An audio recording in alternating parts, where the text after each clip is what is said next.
ቀደምም አብረን ሻወር እንወስድ ነበር good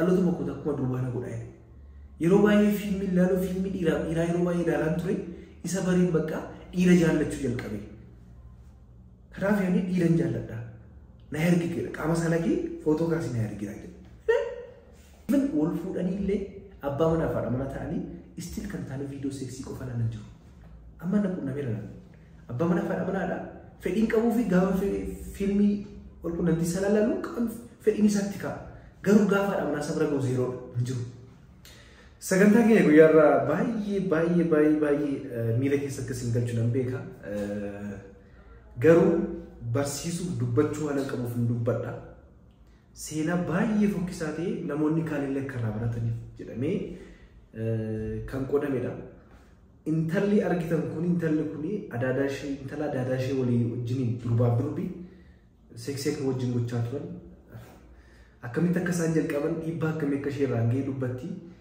maaltu kanaaf ishee kakaase kan jedhu seenaa ishee daqiiqaa muraasa gidduutti gabaabsinee ilaalla hanga xumuraatti nu wajjiniin tura. ዋይፋይ ነበረ ቤታችን ውስጥ እና ኢንተርኔት ምናምን እንጠቀም ነበርና mana keenya keessa waayifayin ture waayifayini kana jechuun internet sasii qabatu yeroo isheen kana jettu waggaa 16 yeroo san munii ishee waggaa 16 wadda yeroo waggaa 16 waggaa lama dura wifi mana keessa ture internet sasii qabna tabletiin jira mobaayiliin jira waan barbaadne irraa laaluu dandeenya akka jechuu ishee jechuudha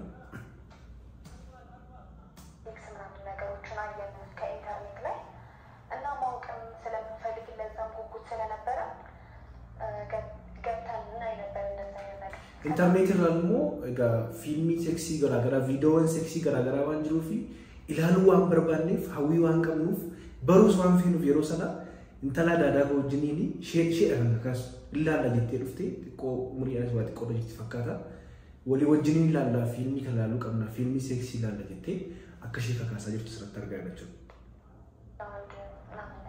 የምናየው ከዛም በኋላ ነው እየቆየን ስንመጣ ሴትና ሴት ወንድና ወንድ ላይ ሴት ሲያደርጉ ስናይ ከዛ ዲቴል በቃ ማለት ጀመርን ዲራፍ አላን ሴክሲ የሮ ጎዳ ወኪ ሞል ቁነንቲ ሳላ የሮ ጎዳ ይላላ ቱሬ ገሩ ሞቱ መጀኑ ኢርን አላ ዱበርቲ ወዳ አላን የሮሳ ወል ቁነንቲ ሳላ ጎዳን argine maaliif ilaalu jedhani akka isaan ilaalu jalqaban arginaa jechuudha hubadha intarneetii assasii qabu intalli kun caawwagaa 16 yeroo sana gaa high school barattee jechuudha intala daadaa ishee wajjiniin dhokatanii kilaasii galanii akka nama dubbisutti galanii ilaalu jechuudha fedhii guddaa qabu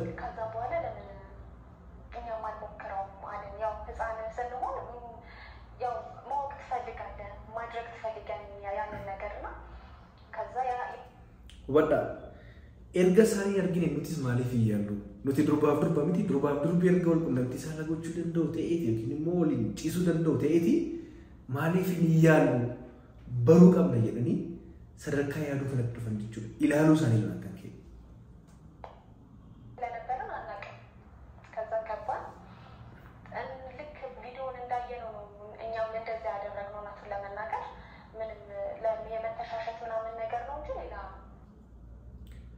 wada video kana erga argani bode isanis wal qaqqabu jalqaban wal sukkumu qaama saanii harmatoo dandaa iddoo garaa garaa wal qaama saanii wal sukkumu jalqaban eenyufiyyuu intala adaadaashee kana waliin jechuudha ordofa walumaatti ያው ከዚህ ቀደም አብረን ሻወር እንወስድ ነበር kanaan duras shee wajjiniini shaaworii waliin fudhachaa turani እና ቪዲዮ ማየት ከጀመርን በኋላ ግን አብረን ሻወር መታጠብም ወደዛም ነገር ወደ ድርጊቱ መግባት ጀመረ erga video kana laaluu jalqabaniiti wada ድርጊቶቹ gara taatee sanaatti kana jechuun wal sukkumu wal qaqqabu kallattii garaa garaatiin uffati wal qunnamtii saala gamoo wal gammachiisu jalqabanii jechuudha baay'ee akka ishee dhibaatutti kana keessa akka isheen galtuuf umurii ishee 16 yeroo kana mucaan kuni kana keessa akka galu baay'ee na dhibaatutti እና በቃ ማለት ሰውነቴን ሁላ ትነካኛለች ከዛ በቃ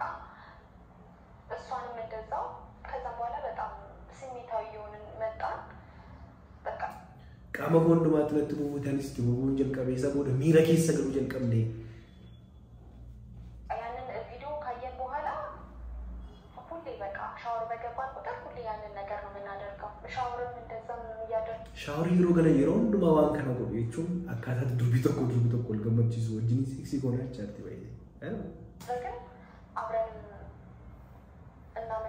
እናመሻለን አብረን እናድራለን ወሌ ወጅን ሙሉ ወጅን ቱ ጀልቀበል ነገር የለም በእኔና በሷ በኩል ያለውን ነገር ማለት ኦኬ አጃይባ ወቻርቱ ቪዲዮ kun ammallee itti fufa mucaa daadashii kana wajjin muሉ jalqabanii ergasii wal akka viidiyoo irraa aakti godhan viidiyoo durbii shamarran dubartiin akkuma itti wal qunnamtii isaanii wajjin godhan kin akkaataatti shaakalan sana gochuu akka isaan jalqaban asirratti kaaftee dubbatte jechuudha. Mee dhumarratti maal ta'e? ምክንያቱም እንደ እህቴ ናት ያክስቴ ልጅ ማለት ልክ እንደ እህቴ ናት። akka obboleettii gootichaatti አብረን በቃ ማታስ አብረን ስናደር ቪዲዮዎችን ታሳየኝ ነበረ። yeroo galgala wajjin bula yeroo hundumaa viidiyoo kanatti agarsiisti viidiyoo dhalaaf dhala. በቃ ማለት እዛ ውስጥ እንድገባ በጣም ትገፋፋኝ ነበር በጣም ነበር የምትገፋፋኝና ከዛ በቃ ያን ቪዲዮ ማየት ከጀመርኩ በኋላ በቃ ሌላ ሰው ሆንኩኝ በቃ ተቀየርኩኝ ጭራሽ erga viidiyoo sana laaluu jalqabee ishee wajjin ta'uu jalqabee booda nan jijjiirame nama addaan ta'ee jechaatti maal taate beekti? ለወንድ ያለኝ ፍቅር በቃ ጠፋ ጭራሽ በቃ በጣም አስጠላኝ። ilaalchi isheen dhiiraaf qabdu gadi bu'ee dhiira jibbuu jalqabdee kana jechuun dhalaa jaallachaa jirti jechuudha. Sinii gala miti dhalaa jaallacha dhiira jibbite jechuudha. Mucaan kun iffiktee akkamii dhiibbaa akkamii akka jireenya ishee irraan gahaa hubadhaa. Dhiiratti heerumtee dhala godhachuu hin dandeessu dhiira ishee jibbisiisaa jira. Na hordofaa dhumarratti seenaa dhugaa na godhateetti seenaa nama lamaa sinitti hima. Dhiiraaf dhiira dhalaa jechuudha. Baay'ee kan nama gaddisiisu jechuudha. Keessumattuu ijoollee keenya bira ijoollee Oromoo bira geera wanti kun. Kanaaf wanta kanarratti dubbachuu waan hin qabuuf dubbachaa wantoota baay'een kaasee dubbadha. Yaada koo gabaabsee naasaa dhumarratti kanaaf ammallee nu hordofaa. ህይወቴ ተበላሸ በቃ አብረን መተኛት ጀመርን በቃ እንደዚህ አይነት ነገሮችን ማድረግ በቃ ከጀመርን 2 ዓመት ምናምን ሆነን በቃ waggaa lama guutuu intala kana wajjin wal ciisaa እና የሆነ ጊዜ እንደው የሆነ አርቲፊሻል ነገር ይዛ መታ እኔ እውነቱን ለመናገር አላውቀውም ነበረ አሁን አውቀዋለሁ ዲልዶ እና ቫይብሬተር ይባላል እና እሱን ይዛ መታ በጣም ማለት በሱ መጠቀም hubadha keessa ba'anii artificial qaama saalaa dhiira artificial fidanii walii qabanii oh my goodness amma sadarkaa kanatti gaanii jechuudha. Kanaaf lama isaanii dhiira barbaadan dhiiratti naastaanii lama isaanii ol gammachiisu akka boyfriend girlfriend jechuudha. Sorry Teddy. ብዙ ጊዜ እንደው የኔ ቤተሰቦች እኔ ከአያቴ ጋር ነው ያደግኩትና አያቶቼ ቤት ስለሚውሉ እሷ ጋር ደግሞ እናትና አባቷ isheen akkoo ishee biratti guddatte ብቻዋን ነው የምትውለው isheen qofaa teessi waan taateef yeroo sana walitti dhufu jechuudha. እዛ ነው በቃ አብረን ይህንን ሁላ ነገር የምናደርገው ማለት ነው እና በቃ የሆነ ጊዜ እንደው ቀራችን ከዛም በኋላ ማለት እሷ ትገፋፋኛለች እውነቱን ለመናገር እኔ እዚህ ጋር ቆሜ ስለማወራ dhiibbaa akka ishee irratti gootu dubbachaa harka sirriitti. ያው ሩም ከገባን በኋላ ያው በዛም በአርቲፊሻሉ ማድረግ እንጀምር ነበር። artificially sanaanis wal qunnamtii sana wajjin godhu walii qaqqabu wal sukkuumuu waan garaagaraa wal godhu jechuudha. Baay'ee miira keessa wal galchanii kana jechuun dhalaaf dhalaa jechuudha lamaan isaanii. ብቻ እንጃ በጣም በቃ ማለት itti deemna tokko daqiiqaa lama xafee achi booda maaltu ishee mudate erga kana gochuu jalqabdee booda maaltu ishee mudata gabaabsanii daqiiqaa tokko gidduutti. ወንድ መቅረብ ጭራሽ ሊሆንልኝ አልቻለም። ሲጀመር በቃ ቅድም እንዳልኩ እኮ ነው ማለት በጣም እውነቱን ለመናገር በጣም ተጸጽቻለሁ እውነቱን ለመናገር እና ሲጀመር ወንድ ልጅን መቅረብ በፍጹም አስቤው ማለት isa booda dhiiratti dhiyaachuu jibbite dhiira jibbaa dhufte baay'ee immoo gochaa ishee kanatti umurii waggaa 16 akka guutate akkatti gaabbite baay'ee akka ishee miidhe dhiira inni akka ishee hin jaallanne agarsiisa jechuudha asirratti. እና በቃ ይሄ ውስጥ አእምሮ ውስጥ የተቀረጸው ነገር በሙላ በቃ ምን ልበል በቃ በሽታ ነው በቃ sammuu ishee keessatti yeroo hundumaa kilik ishee godha wanti kun dogoggora isaa ta'u dogoggora gochaa akka turte hubattee dhiiratti immoo dhiyaachuu hin dandeenye. እውነት አሁን ላይ እንኳን ወንድ ሊቀርብ ይቅርና ወንድ ሳይራሱ በቃ ለምን እንደሆነ አላውቅም ያስጠላኛል።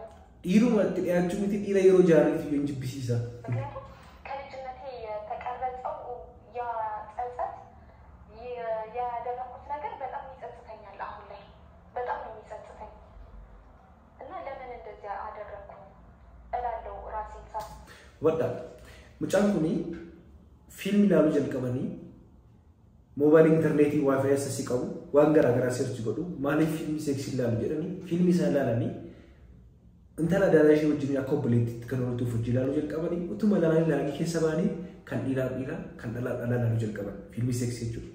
Isa booda maal ta'a biratti viidiyoo seeksii yeroo ilaaluu jalqabanitti jarri kun miira keessa galanii akkuma isaan godhan gochuu jalqaban jechuudha waggaa lama jechuudha. Mucaan kun haala kanaan gochaa deemanii dhumarratti baay'ee akka isheen gaabbitee fi dhiira akka ishee jibbisiise. Hubadhaa mucaan kun gara fuulduraatti irraan heerumuu ishee dhiira jaallattu akka ishee jibbisiise. Baay'ee gocha sanatti immoo akka gaabbite. Yeroo hundumaa immoo gara sammuu isheetti kan dhufu. Baay'ee gocha akkanaa yeroo tokko miti yeroo lama na mudateera yeroo isin jedhutti egaa sooshaal miidiyaa irratti dhimma kanarratti yeroo baay'ee waan barreessu dhimma like qulqullumtiin saalaa gaa'ela keessatti baay'ee barbaachisaadha. Anan mallee taanaan saala faallaa dhalaaf dhiiraaf dhalaa jechuudha. Kun kan waaqayyo eebbisee kennedha kan uumaan eebbisee kennedha. Maal yeroo takka kan isin dhibu maaldhaa ijoollee makeenya ijoollee Oromooti biyya biraa jiraatu maqaa biyya sanaa dhabuun barbaadu. Naa bilbilee wal fuudhanii akka haadha manaa isaatti fedhii hin qabne natti hima. Fedhii akka isheedhaaf hin qabne. Fedhii waan tokko hin qabuufi qaamni isaan ka'uuf ciraasa qaamuma isaatu hin ka'uuf qaamuma isaa laasaatu irratti gaafa ishee bira deemu hin ka'uuf ture. Maalidhaa jedheen gaafadhe. Maqaa isaa dhaan jiru maqaan nama sana dhaamaa waan hin jirreef nama baay'eedha waan ta'eef kuni tiksii cabsu miti. Yoo maqaa nama sana dhoofte eenyummaa isaa kaastee bakka inni jiraatu iddoo isaa maqaa isaa umurii isaa wajjin hin kaafte kuni seerri fayyaa ni eegu. Garuu namni kuni nama miiliyoona meeqa jira waan ta'eef nama kana beekuu hin dandeessanii namni kun maal godha? Dooktar naan jedhe nuti bakka jiraannu kanatti baru ani sin dhoksu ana qofa miti ijoolleen Oromoo hedduu ijoolleen baay'een dhiiraaf dhiiratu wal godha. Namni baay'een sin dhoksu dhugumadha kuni. Anis kana gochaa ture gocha kana keessa waan turee fi dhiiratti fedhii qabaachaa ture. Amma garuu yeroo fuudhu fedhiin kun na keessaa maal gochuu danda'a? Loko. Intalli kunis akkuma kanaa jiru. Kun seenaa dhugaati baay'ee seenaa sobaa isaan jiru baay'ee. Akkuma kana mucaan tokko namni ta'ee inni viidiyoo masaa of ibsee haasaa waan ta'eef rakkoo hin qabu. Mucaan kuni kaafee keessa hojjetas magaalaa Finfinneeti. Yeroo hundumaa viidiyoo kooliin itti dawwala. Yeroo hundumaa viidiyoo kooliin bilbila hin beeku. Amaariffaan haasaa viidiyoo kooliin bilbila. Yeroo hundumaa viidiyoo kooliin bilbila. Gaafa laalu qullaa baasee qaama isaa qaqqaba. Maalirraa qaama saalaa kenna erginaan jedha. Nanne maalidhaan jedhe irra ani hakiimadha ogeessa fayyaa si gargaaruu hin danda'a rakkoo kana keessa akka baatuuf natti hin jedhe bakka alaa kenna naan jedhe ammas naa ergedha maalidhaan natti minnaan bakka ani dhaloota makkoota akkuma durbaana godhaa yeroo baay'ee fiilmi ilaaluu fiilmi dhiiraa yeroo baay'ee ilaalaan ture isa bariin bakka dhiira jaallachuu jalqabe. Kanaaf yaani dhiiran jaalladha. Na ergedha qaama saalaa footoo kaasii na ergedha jedha. Nanne isa booda gorsuu jalqabe. Gorseenaan ani beeku haalli guddina koo akkasidha ammallee haalli guddina koo ijoollee durbaa wajjin guddadhe fedhii akkasii qabanaan jedhu. Baay'ee namoonni baay'ee jiru ijoolleen baay'ee namoota hedduudha. Kana qofa miti nama fakkeenyaatti kaasisni haasa'e. Isa booda buloofii godhe nama sana gorsee deemuna buloo godhe ofirraa eeggeesse jechuudha. Kun maaliif? Hubadhaa keessattuu maatiin akkasumas dargaggoonni nu hordofa viidiyoo kana ilaalaa jirtanii yeroo ammaa kana baay'ee dhaloonni badeeru. Ispeeshaalii intarneetiin immoo haala itti fayyadama isaa yoo hin beekne ijoollee keenya balleessaa jira. Daa'imman baay'een dargaggoonni umuriin isaanii waggaa 14 hanga 20 ta'u baay'een isaanii araada fiilmii saalqunnamtii ilaaluutiin qabamanii jiru. Kanaan dura viidiyoo tokko jedheen ture baay'ee. Akkamitti araada fiilmii saalqunnamtii ilaaluu keessaa ba'u kan jedhu viidiyoo description box keessa galtanii argachuu dandeessu. Namoonni baay'een dargaggoonni keenya baay'een isaanii kanaaf maatiin ijoollee keessanii hordoffii gochaa jirtu. Saayitiiwwan garaagaraa ispeeshaalii saayitiiwwan dhimma quunnamtii saalaa agarsiisan kanneen buloo gochuun baay'ee barbaachisaadha. Taabileetii bitanii filaatti yoo ta'e taabileetii sanarraati. Bilbila isaanii ilaaluu qabdu yeroo yerootti. Baay'ee nama gaddisiisa dhugaan isin jedhu. Dargaggoota hedduu. Isa booda ilaalaa akkuma ijoollee kanaa fiilmii saala wal fakkaata ilaaluu jalqabu ijoolleen gara biraatti akka isheen deemtu godha jechuudha. Akkuma kana dhiira jaallachuun dhalaa jaallachuun. Kanaaf faaktaroonni kunniin maneej gochuun baay'ee barbaachisaadha. Intalli kun hiriyaatu ishee balleesse. Yeroo ammaa kana ijoollee baay'ee waddaa. Mucaan kun hin beektu dhuftee itti himtee ishee dhiibuu jalqabde keessa galte. Akkuma kana dargaggoonni keenya baay'ee hiriyaa isin balleessuu danda'u. Hiriyaan gara kanatti isin geessu. Gara kanatti isin dhiibu yoo jiraate hiriyaa kana ofirraa bilook godhaa. Keessumaa maatiin immoo ijoollee yeroo baay'ee mana isaanii cufatanii ta'an kilaasii isaanii yeroo baay'ee qofaa taa'uu filatu. Gaafa sana galtan silkii PC dafanii cufu yookiin immoo silkii darbatu taanaan shakkaa ijoolleen kun araada fiilmii saalqunnamtii ilaaluu qabamteetti waan ta'eef jechuudha. Qofaa taa'uu jaallatu yeroo hundumaa mobaayilii irraati akkasuma gaafa namni itti dhufu hin cufu mobaayilii isaanii cufu PC isaanii cufu yoo ta'e shakkii guddaa keessa galuu qabu jechuudha. Hiriyaan yookiin immoo maatii yoo jiraatan. Kanaaf keessattuu ijoolleen kana ilaalaa ijoolleen keenya keessumattuu dargaggoonni yeroo ammaa maal jedhu fiilmii kana ilaalaa fiilmii irratti qaama saalaa yeroo arganii qaama saalaa xiqqaadhaan kan nu bira dhufan lakkoofsa qaban. Akkuma fiilmii irra ilaalanii kan gomma kanaaf godhee haadha manaa gammachiisuu danda'u qoricha garaagaraa fayyadamuu jalqabu jechuudha. Qoricha garaagaraa keessa fayyadamuu jalqabanii akka sadarkaa dhiibbaa garaagaraa irra guutti geera jechuudha. Kanaaf baay'ee of eeggannoo cimaan gochuu. Maaliif wanti kun xiinsammuu araada barate fayyaa wajjin wal qaban araada kun isa booda akkuma intalli kun gocha sanaan baay'ee miidhamte post traumatic stress disorder gocha darbe sanaan traumatize taate sammuu ishee kana bara yommuu yaadattu isa yaadatti waan ta'eef dhiiratti dhiyaachuu hin dandeessu jechuudha. Inni dhiiraas immoo dhalaatti dhiyaachuu hin danda'u jechuudha. Kanaaf baay'ee of eeggannoo guddaa gochuun baay'ee barbaachisaadha. Moobaayilii keessa irra saayitiiwwan akkasii yoo jiraatan bilook godha. Hiriyaa gama kanatti sin dhiibu yoo jiraate hiriyaa kana ofirraatti dhiibaa jechuudha. Baay'ee ulfaataadha baay'isee. Kanaaf rakkoo dhabuu qaama saalaa fedhii dhabuu qaama saalaatiif hanga kanaatti ga'an ijoolleen kun. Dargaggoonni fiilmii garaagaraa araada garaagaraa keessa araada saalqunnamtii akkasumas qorichoota garaagaraa fayyadamu hanga kanaatti ga'aa jiru jechuudha. Kanaaf barumsa kana kanan kaase yaada kana kanan kaase maatiin ijoollee sana hordofuu qabu. Ijoolleen dargaggoonni nu hordofaa jirtan ilaalaa jirtan immoo baay'ee of eeggannoo godha. Boodatti waan itti gaabbatan akka hin hojjenne keessa akka hin galle. Dargaggoonnis murii garaagaraa jirtan jechuudha. Maatiin immoo ijoollee keessaniif of eeggannoo guddaa gochuu akka qabdan.